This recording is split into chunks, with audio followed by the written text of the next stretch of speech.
रशिक education सोसायटीचे संस्थापक प्राचार्य ॲडव्होकेट मोहन गायकवाड यांच्या वतीने दिनांक 2 जुलै रोजी हौसाबाई आठवले स्मरणार्थ UPSC MPSC स्पर्धा परीक्षा मार्गदर्शन केंद्र चालवण्यात येते।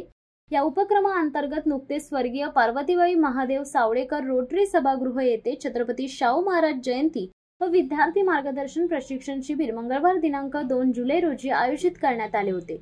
या कार्यक्रमाला केंद्रीय समाज कल्याण राज्यमंत्री रामदास आठवले यांची प्रमुख उपस्थिती होती। तर नवी मुंबई पोलीस आयुक्तालय अंतर्गत पनवेल विभागाचे सहाय्यक पोलीस आयुक्त भाऊसाहेब ढोले यांनी विद्यार्थ्यांना ओघवत्या शैलीमध्ये मार्गदर्शन केले। यावेळी क्रियाशील प्रेस क्लबचे अध्यक्ष तथा कोकण डायरी या सुप्रसिद्ध नियतकालिकाचे संस्थापक संपादक सय्यर अकबर, काँग्रेस नेते अरविंद सावळेकर, RPI रायगड जिल्हाध्यक्ष नरेंद्र गायकवाड व प्रभाकर गायकवाड यांची यावेळी प्रमुख उपस्थिती होती। यावेळी उपस्थित विद्यार्थी मित्रांना संबोधित करताना रामदास आठवले म्हणाले की भारतरत्न डॉक्टर बाबासाहेब आंबेडकर नेहमी म्हणायचे की जर तुमच्याकडे 2 रुपये असतील तर त्यातील 1 रुपयाची भाकरी घ्या आणि 1 रुपयाचे पुस्तक घ्या। भाकरी तुमची आजची भूक मिटवेल, पण पुस्तकातून मिळणाऱ्या शिक्षणामुळे तुम्ही अनेकांची भूक मिटवण्याचे कसब जिंकाल। ते पुढे म्हणाले की शिक्षण हे वाघिणीचे दूध आहे। शिक्षण मिळवून देत गरजवंत विद्यार्थ्यांना मूळ प्रवाहात आणण्याचा जो मार्ग भारतरत्न डॉक्टर बाबासाहेब आंबेडकर यांनी आपल्याला दाखवलाय, त्याच मार्गावर प्राचार्य ॲडव्होकेट मोहन गायकवाड मार्गक्रमण करत असल्याबद्दल मला त्यांचा अभिमान वाटतो। यावेळी आपली प्रतिक्रिया व्यक्त करताना सय्यद अकबर म्हणाले की आज शैक्षणिक वर्षाची सुरुवात होत असताना अनेक ठिकाणी सामाजिक कार्यक्रमांची रेलचेल पाहायला मिळते, परंतु कित्येक कार्यक्रम केवळ सवंग लोकप्रियतेसाठी आयोजित केलेले असतात। अशा सगळ्या लोकांनी प्राध्यापक ॲडव्होकेट मोहन गायकवाड यांचा आदर्श डोळ्यापुढे ठेवला पाहिजे। आपल्या देशाची पुढची पिढी घडवण्याच्या दृष्टीने स्पर्धा परीक्षा मार्गदर्शन केंद्र आणि मार्गदर्शन शिबिर अत्यंत महत्त्वाची कामगिरी बजावत असतात। मोहन गायकवाड यांच्या या अत्यंत स्तुत्य कार्यक्रमाचे मी मुक्त कंठाने कौतुक करतो। तसेच अशा कार्यक्रमांच्या आयोजनामध्ये आम्हा पत्रकार बांधवांचे नेहमी सक्रिय सहभाग असतील अशी ग्वाही देतो। ती शाळा चांगली असणं खूप गरजेचं आहे। त्या ठिकाणचे शिक्षक चांगलं असणं खूप आवश्यक आहे। आमच्या शाळेमध्ये आम्हाला खूप चांगले शिक्षक लाभले। इंग्लिश, त्यानंतर मॅथमॅटिक्स, आमच्या वेळेस तर 5वी नंतर इंग्लिश होतं। आता मला वाटतं पहिलीपासून इंग्लिश आहे। तर अतिशय चांगले उत्तम शिक्षक आम्हाला लाभले इंग्लिश आणि मॅथमॅटिक्स साठी। त्यांनी आमची चांगल्या पद्धतीने तयारी करून घेतली। माझे आजोबा हे देखील रिटायर्ड मुख्याध्यापक होते, तर त्यांनी गणित हा त्यांचा आवडता विषय होता। तर गणिताविषयी मला लहानपणापासून त्यांनी गोडी लावली आणि गणित हा माझा अत्यंत आवडीचा विषय होऊन गेला, गणित आणि इंग्लिश।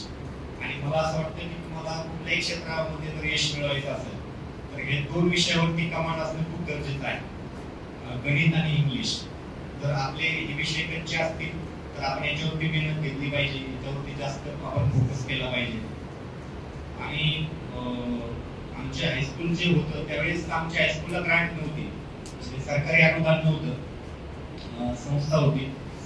आमचे गावातील आमदार शिवाजीराव गर्जे राष्ट्रवादी काँग्रेसचे आमदार आहेत विधान परिषदेमध्ये, तर त्यांची ती संस्था होती। त्यांनी आमच्या शाळेमध्ये ती संस्था सुरू केली होती। लोकवर्गणीतून आमच्या शिक्षकांचे पगार मागायचे, तर शिक्षकांना काही प्रूफ पेमेंट नव्हतं, त्यामुळं आमच्यावरती त्यांनी खूप कष्ट घेतले। कारण जर 100% निकाल लागला, कंटिन्यू 5 वर्ष जर 100% निकाल लागला तर सरकारी अनुदान लवकर मिळायचं। तर त्यांनी आमच्यावरती खूप मेहनत घेतली, आमचा निकाल चांगला लागला। 10वीला मी आमचे जे संस्थेचे 3 शाळा होते त्याच्यामध्ये मी पहिला आलो होतो। आणि मला अजून देखील आठवतं की इंग्लिशला जी आमची प्री एक्झाम झाली होती त्याच्यामध्ये मला 92 मार्क्स होते 100 पैकी। तर त्याच्यावरती मुख्याध्यापकाने लाल दिव्याची गाडी घेऊन या अशा प्रकारचे छोट्या छोट्या गोष्टी आहेत ज्या आपल्याला मोटिवेट करतात, परंतु सगळ्यात महत्त्वाचं मोटिवेशन हे आपल्याला आतूनच असणं आवश्यक आहे।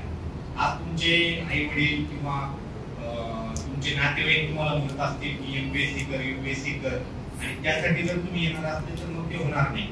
आपल्या आतमध्ये ज्वलंत इच्छाशक्ती पाहिजे आपल्याला एक्झाम क्लिअर करण्यासाठी। कारण हे एक्झाम क्लिअर करायचं म्हणजे प्रिलियम एक्झाम साधारणतः 6 ते 7 लाख लोक प्रिलियम एक्झाम देतात। त्यानंतर मुख्य परीक्षा साधारणतः 20 ते 25 हजार मुलं मुख्य परीक्षा देतात। 3 ते 4 हजार मुलांची मुलाखत होते। आणि त्याच्यामधून 400 ते 500 मुलं सिलेक्ट होतात. तर प्रत्येक टप्प्यावरती आपल्याला स्वतःला सिद्ध करावं लागतं. त्यानंतर हे झालं मी शाळेबाबत सांगितलं. त्यानंतर आई वडिलांचे संस्कार खूप महत्वाचे आहेत. फॉर्च्युनेटली आमच्या काळामध्ये किंवा या ठिकाणी जे 40-50 वयापेक्षा जास्त वयाचे या ठिकाणी लोक आहेत, त्यांच्या सुदैवाने त्यांच्या लहानपणी मोबाईल नव्हते, इंटरनेट नव्हतं. तर आमचं पण सुदैव होतं की आम्हाला या गोष्टी ऍटलीस्ट 10वी पर्यंत तरी आम्हाला माहिती नव्हत्या, मोबाईल आणि इंटरनेट. या गोष्टी माहिती नसल्यामुळे वाचन, रीडिंग मी खूप करायचो. मला अजून आठवतंय की मी 7वीला असताना वडिलांनी श्रीमान योगी कादंबरी आणली होती. तर मी ती 3 दिवसामध्ये कादंबरी वाचली होती पूर्ण. साधारणतः 800 ते 900 पानाची कादंबरी होती. तर वडिलांमुळे वाचनाची गोडी लागली. तर आपण सर्वांनी अवांतर वाचन केलं पाहिजे. खूप सारे पुस्तक आपण वाचले पाहिजे. ऍटलिस्ट तुमचं ग्रॅज्युएशन होईपर्यंत तरी. ग्रॅज्युएशन झाल्यानंतर तुम्हाला काय करायचंय, एमपीएससी करायची, यूपीएससी करायची, किंवा तुम्हाला इतर कुठल्या क्षेत्रामध्ये जायचंय तुम्ही ठरवू शकता. पण मला असं वाटतं की अवांतर वाचन हे खूप आयुष्यात महत्त्वाचं आहे. आपल्या सर्वांना माहिती आहे डॉक्टर बाबासाहेब आंबेडकरांचं ज्यावेळेस महापरिनिर्वाण झालं त्यावेळेस त्यांच्या घरामध्ये 50,000 पुस्तकं होते. 50,000 बुक्स. आपल्या घरामध्ये किती पुस्तकं आहेत आपण याचा विचार केला पाहिजे. जर वडीलधाऱ्या मंडळींनी जर पुस्तकं वाचले नाही तर मुलं कसे वाचणार? आज सिच्युएशन अशी आहे की आई पण मोबाईलवर, वडील पण मोबाईलवर. घरी मुलं ज्यावेळेस येतात शाळेमधून त्यावेळेस पाहतात की आई पण इंस्टाग्राम पाहते, वडील पण इंस्टाग्रामचे रील पाहतायत, मुलं पण मोबाईल घेऊन बसतात. आपण ही वाचनाची जी आवड आहे ती मुलांमध्ये निर्माण केली पाहिजे. आपण सुद्धा स्वतःहून वाचन केलं पाहिजे. तुम्ही इंस्टाग्रामवरती रील पाहता, फेसबुकवरती शॉर्ट्स पाहता, युट्यूबवरती, पण त्याचा तुम्हाला आयुष्यामध्ये किती फायदा होतो याचा जर तुम्ही विचार केला तर इंस्टाग्रामवरती जे आपण रील पाहतो त्याच्यामुळं ऍक्च्युअली तुम्ही कॉन्सन्ट्रेशन करू शकत नाही. कारण तुमचं जे 1-1 मिनिटाचं जे रील आहे तुमचं ब्रेनचं जे फंक्शनिंग आहे किंवा तुमच्या ब्रेनला जशी सवय होते की प्रत्येक 1 मिनिटाला तुमचे विचार बदलले पाहिजे.